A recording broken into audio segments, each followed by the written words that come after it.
Hey there, and welcome to the BikeSafe Bike Shop. Do you have a bike that just seems to clatter in all the gears no matter what you do with it?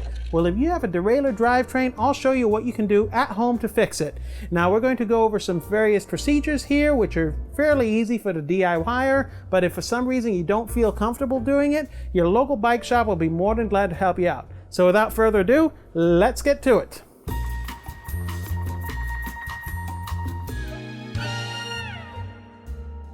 Bicycles have gears with varying gear ratios, so you can pedal comfortably at both slow and faster speeds.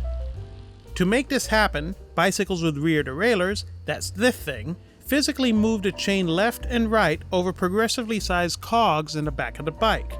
It does so through a shifter on the handlebar. The shifter has a set of perfectly spaced notches inside it. These notches correspond to the amount of cable needed to pull the derailleur from cog to cog. This is called indexing.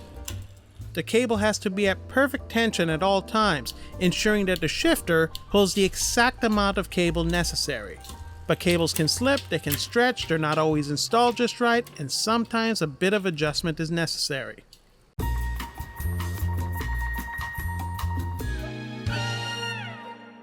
To adjust the derailleur, we have to familiarize ourselves with the following parts: the adjuster barrel, the limit screws, and a pinch bolt. On the back of the derailleur is the adjuster barrel. This is an adjustable sleeve where the cable and its housing fit through. The adjuster barrel is threaded so you can turn it to fine-tune the amount of tension on the cable. It's also the number one part to adjust to get a clattering derailleur to work.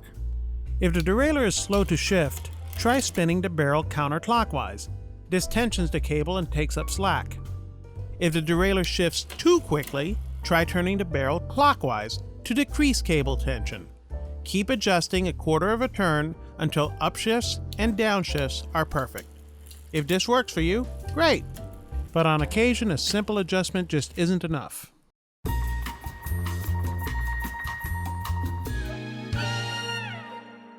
The limit screws in the back of the derailleur prevent it from overshifting into the frame or into the spokes. On most derailleurs, the high limit screw sets a baseline for the rest of the derailleur's travel. To set it, first upshift into the smallest cog. Then undo all cable tension by turning the adjuster barrel clockwise until it won't spin any further. Now you can check the pulley cage alignment with the smallest cog. If it's not perfectly aligned, turn the high limit screw until it is. With the pulley cage aligned, you can fine-tune the cable tension again.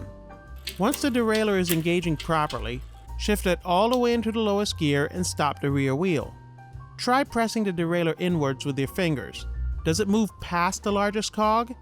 If so, keep pressing against the derailleur while turning the low limit screw. Keep turning until it too is perfectly aligned with the largest cog.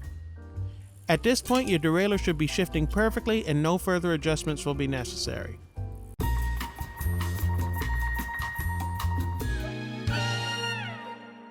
Occasionally, simple adjustments aren't enough. For instance, your cable may be so slack that no amount of turning the adjuster barrel will tension the cable enough.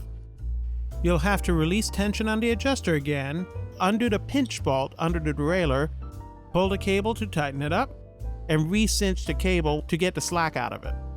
Then you can go for the cable tension adjustment once again.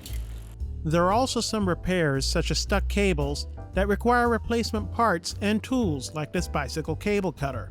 Just to replace a cable, you may need a crash course in how to disassemble your shifter. Now, making your own bicycle brake or shifter cables is a bit of an involved process, and you also have to have that special tool that I told you about. So I'm not going to get into it in this episode, but perhaps we'll do it in a future episode of the BikeSafe Bike Shop. So take care, and I'll hope to see you on those protected bike lanes.